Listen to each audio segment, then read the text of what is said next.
الحمد لله رب العالمين والصلاة والسلام على نبيه الكريم نبينا محمد وعلى آله وصحبه أجمعين أما بعد فيقول الله جل شأنه في كتابه العزيز بعد أعوذ بالله السميع العليم من الشيطان الرجيم بسم الله الرحمن الرحيم الحمد لله رب العالمين الرحمن الرحيم مالك يوم الدين وقال تعالى في موضع آخر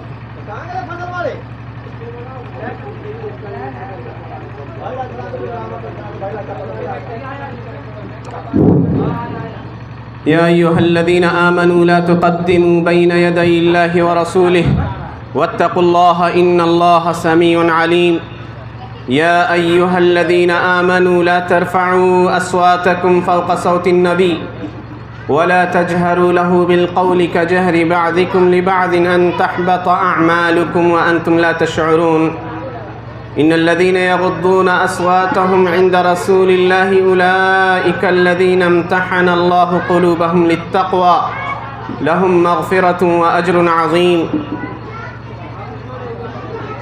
محترم سامعین، پردہ نشی مائیں اور بہنیں، اللہ سبحانہ و تعالیٰ کا بے پناہ شکر و احسان ہے کہ اس نے ہمیں اس کائنات کے اندر وجود بخشا. ہم کچھ نہ تھے، اس سے ہمیں عدم سے وجود میں لایا. ہم پر بے شمار نعمتیں کی، جو نعمتیں مختلف جہات سے تعلق رکھتی ہیں. ہماری مادی ضرورتوں کی تکمیل کی، کھانے پینے کے لیے وہ چیزیں اگائیں جس کی ہمیں ضرورت تھی. اس کائنات کے اندر ہمیں زندگی گزارنے کے لیے اس دنیا کو ہمارے لیے مناسب بنایا. اور کوئی بھی چیز مناسب اس وقت ہوتی ہے جب اس کے اندر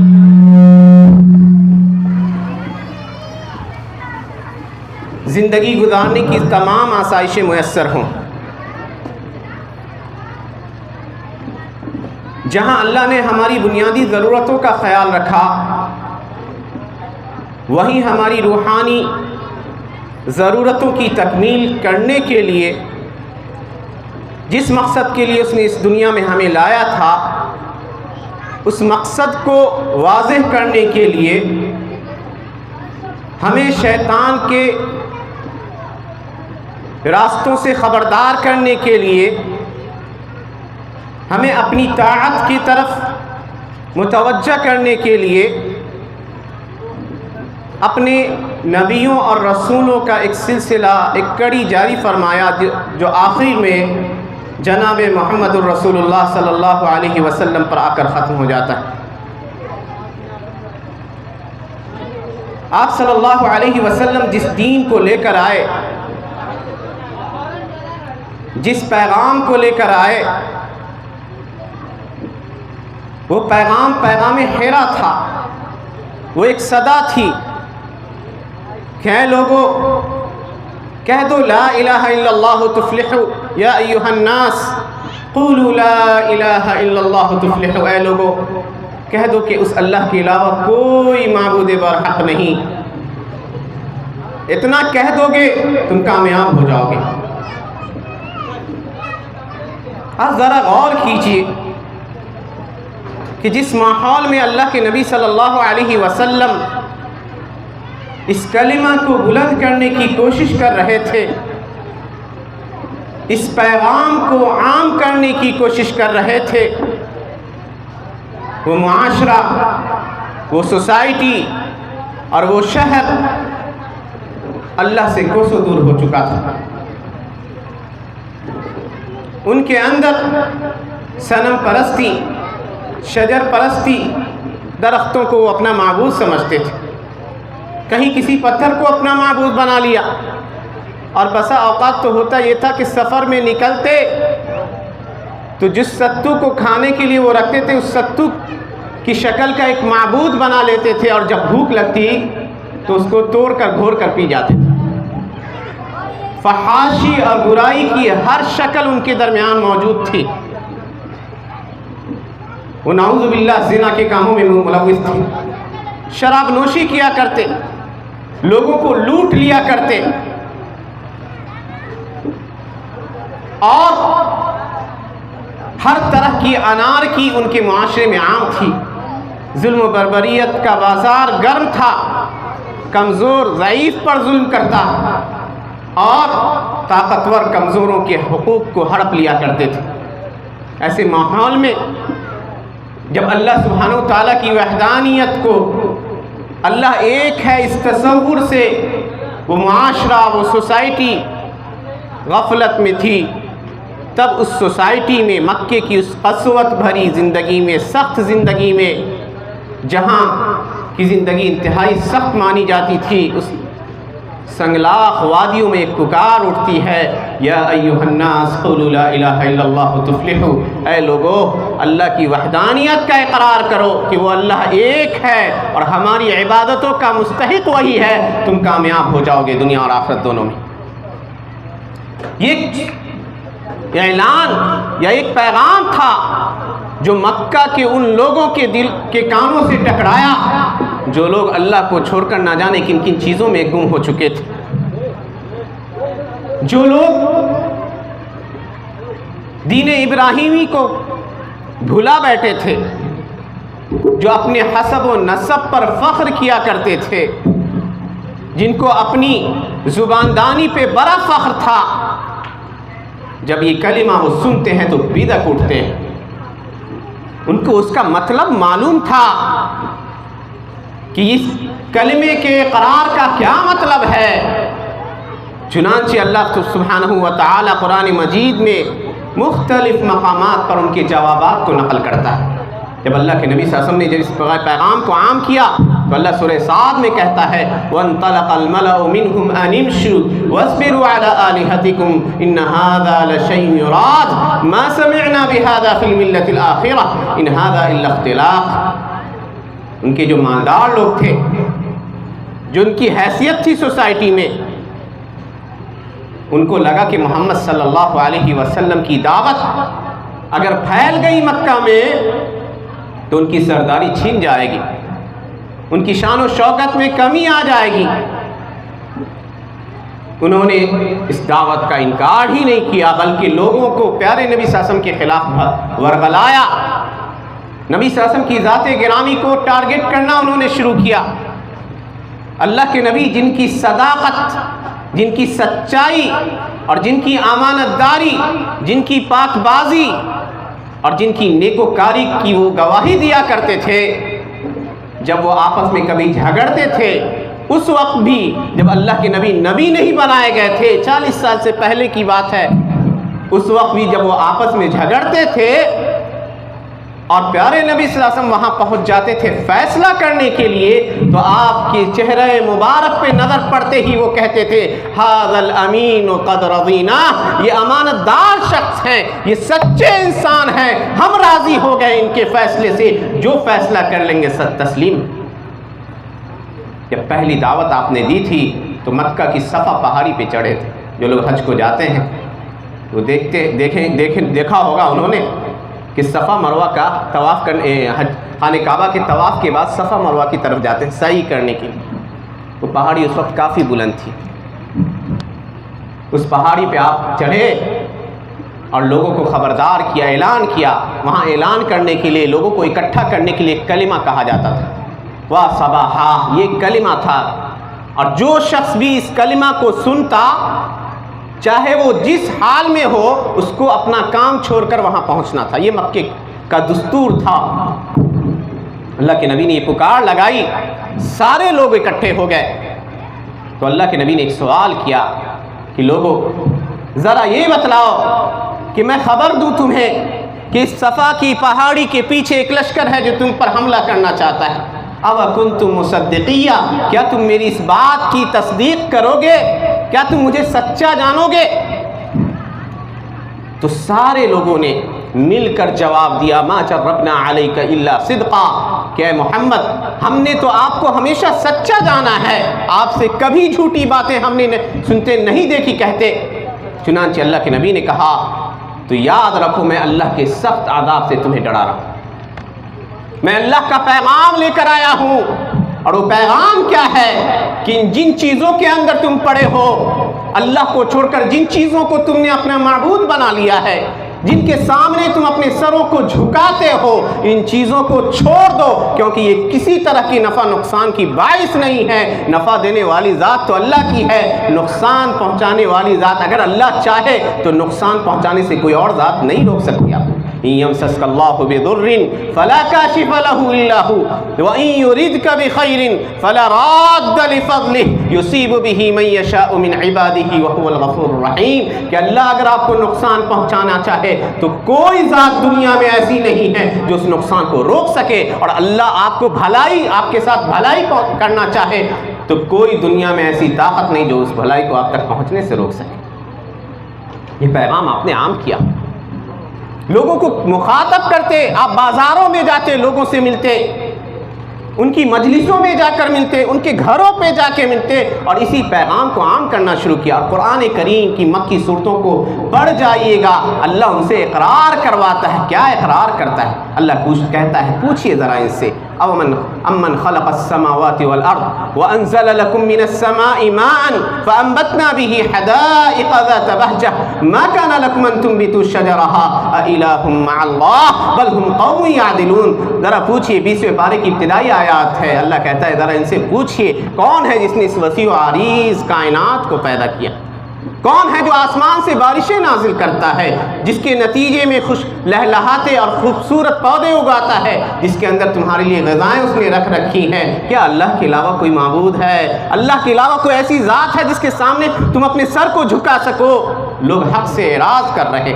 اللہ نے کہا کہ پوچھئے ان سے امن یجیب المضطر اذا دعاہ ویکشف السوء ویجعلکم خلفاء الارض االہ مع اللہ۔ ذرا ان سے پوچھئے کہ کون ہے جو پریشان حال شخص کی پریشانی کے وقت کی گئی پکاری گئی دعاؤں کو سنتا ہے، تمہاری تکلیفوں کو دور کرتا ہے؟ کیا اللہ کے علاوہ کوئی معبود برحق ہے؟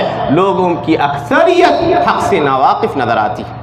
اللہ کہتا ہے پوچھئے ان سے امن یہدیکم فی ظلمات البر والبحر ومن یرسل الریاح بشرا بین یدی رحمتہ االہ مع اللہ قل ہاتوا برہانکم ان کنتم صادقین۔ پوچھئے ان سے کہ کون ہے جو سمندر کے اندر اور خشکی کے اندر، زمین کے اندر راستوں کی رہنمائی تمہاری کرتا ہے؟ کیا اللہ کے علاوہ کوئی معبود برحق ہے؟ اگر تمہارے پاس دلیل ہے تو اسے لے آؤ۔ یہ انداز ہے قرآن کریم کا، اور اللہ کہتا ہے وَلَئِن سَأَلْتَهُمْ، اگر آپ ان سے پوچھئے مکہ کے لوگوں سے کہ کس نے اس وسیع و عریض کائنات کو پیدا کیا، تو کہیں گے لَيَقُولُنَّ اللَّهُ، اللہ نے پیدا کیا، ضرور بھی ضرور یہ جواب دیں گے۔ تو اللہ کہتا ہے کہ کہیے کہ جب تم اس بات کو مانتے ہو کہ اس وسیع و عریض کائنات کا پیدا کرنے والا اللہ ہے، بارش برسانے والا اللہ ہے، روزی دینے والا اللہ ہے، تمہارے معاملات کی تدبیر کرنے والا اللہ ہے، تم سے پریشانیوں کو دور کرنے والا اللہ ہے، تم پر اپنی بے انتہا نعمتیں کرنے والا اللہ ہے، تو وہی اللہ اس بات کا حقدار ہے کہ تم اس کی پرستش کرو، مانگو تو اسی سے مانگو، سوالیں اسی سے کرو، فریادیں اسی سے کرو۔ اور اللہ کے نبی صلی اللہ علیہ وسلم کی پیغام پر لبیک کہو۔ نبی صلی اللہ علیہ وسلم نے مثال بیان کی، صحیح مسلم کے اندر ایک حدیث حضرت عبداللہ بن عمرو ابن عاص رضی اللہ عنہ کی آتی ہے، اللہ کے نبی صلی اللہ علیہ وسلم نے ایک مثال بیان کی، کہا مثلی کمثل رجل استوقد نارا، کہا میری مثال کیسی ہے؟ اس شخص کی طرح جس نے ایک آگ سلگائی، اور جب آگ وہ روشن ہو گئی، فلما اضاءت ما حولها، وہ آگ روشن ہو گئی تو چھوٹے چھوٹے پتنگے جو روشنی کے اوپر ٹوٹ پڑتے ہیں وہ آ کر اس آگ میں گرنے لگے، فجعل الفراش یقعن فیہا،